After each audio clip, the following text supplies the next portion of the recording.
La mort de Jeanne-Irène Billa, née en 1935 à Thiam-Doumen, devenue Jeanne-Irène Billa, fut l'épouse de Paul Biya et la première dame du Cameroun de 1982 à son décès, le 29 juillet 1992. La nouvelle a surpris les Camerounais car très peu d'entre eux la soupçonnaient d'être malade. Elle décède alors qu'elle avait prévu se rendre ce matin-là à Obala pour superviser un projet de production de champignons et de cultures maraîchères. Sa dernière apparition publique remontait à la semaine d'avant, au cours de laquelle le couple présidentiel fut reçu dans la résidence privée de la star américaine Stevie Wonder.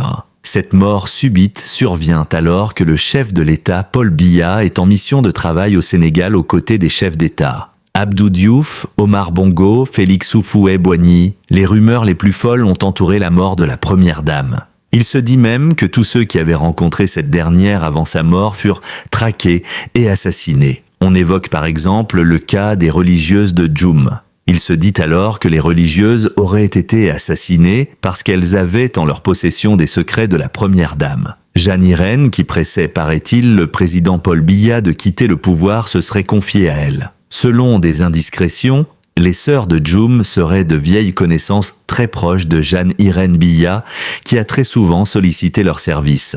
Jeanne-Irène serait souvent venue les voir à Djoum et les a quelquefois invités à Yaoundé. Le journaliste Léger Tiga précise que une source plus proche de Madame Billa insiste à dire que les deux religieuses ont rendu visite à la première dame le jour de son décès. Elles sont parmi les dernières personnes à avoir été reçues par Jeanne-Irène Billa. Et Balangounou soutient que la première dame leur a confié des secrets et documents suffisamment délicats sur son état d'esprit et ses appréhensions, notamment parce qu'elle savait ses jours comptés. Abonne-toi pour la suite.